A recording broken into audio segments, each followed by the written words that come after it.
Introduction to Part 1. When Love Was Still Unimaginable. There was a time in my life when I didn't even know how to dream.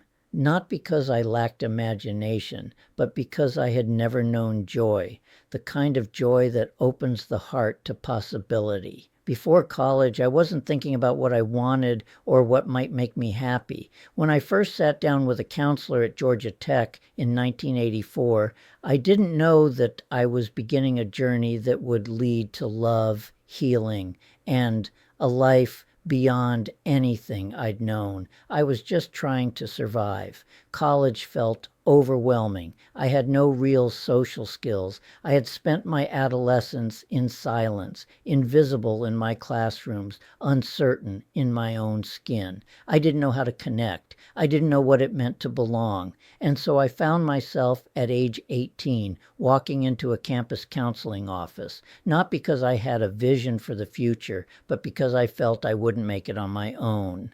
I had no idea then that this search for support would lead me not just to stability, but to profound transformation. If I had ever taken the time to dream, I would never have been at Georgia Tech and studying engineering. I'd like to say that I experienced joy and success beyond my wildest dreams, but the fact is that when I walked into the counseling and career planning building and into the office with my counselor, I had never thought about what I wanted. Nothing could be more meaningless for me than engineering. No career direction could be more inappropriate for me than engineering. In addition, what my parents had given me was fear. That was their greatest gift. Initially, it was fear of them. I guess they took the verses from the Bible that said that beginning of wisdom is fear of the Lord, literally, and they used that as a template for what they were seeking. Not respect, but fear of one's parents. Undoubtedly, there are obviously more disturbing stories of abuse, stories that would inspire almost anyone to value the role of child protective services, even those who otherwise are hesitant to see the goodness of what Child Protective Services, CPS, is tasked with doing. My second wife would tell me about how much more brutal and violent her father was. Undoubtedly, there are arguments about overzealously involving CPS and those who think that a child is just oppositional when it comes to any rules. That wasn't me. I did wish that CPS would have come to examine the things that were happening to us. Let me state that again. I don't want there to be any confusion or uncertainty.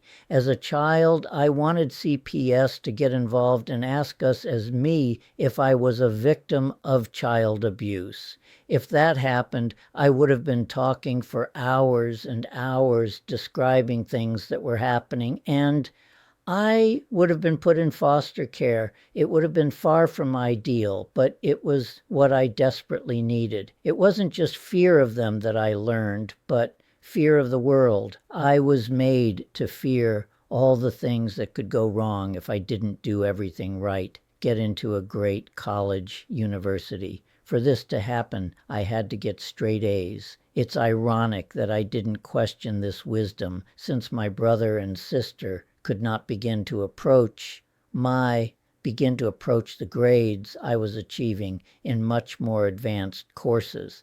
By high school, I was taking advanced placement classes for those on track to enter a prestigious and challenging university, and I was getting straight A's.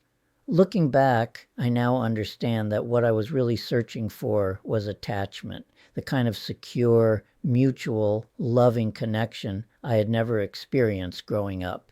My family, though outwardly intact, was emotionally barren. The messages I received from them, explicit and implied, taught me not to trust closeness, not to expect to be wanted, and not to believe I mattered. But slowly, that would begin to change. This first part of the memoir traces that journey from a shy, uncertain person to someone who not only found their voice, but found love. First in the brief but life-changing relationship with Kelta, then more fully and enduringly with Lynn. It was through these relationships that I came to understand what safety, intimacy, and joy truly felt like. This is the story of earned, secure attachment, of discovering what I had never known to want, of realizing that life could be more than survival. It could be beautiful. I didn't know then that it wouldn't last forever, and I certainly didn't know how deeply it would hurt to lose it all. That part comes later. However, one cannot know or appreciate loss without first discovering joy, expansiveness, connection, and a life where one is allowed to dream because one has no idea that those dreams can't come true. So the first half of this book is a love story, but it doesn't start that way. I have to tell you where I came from and what life was like from the earliest days of my life.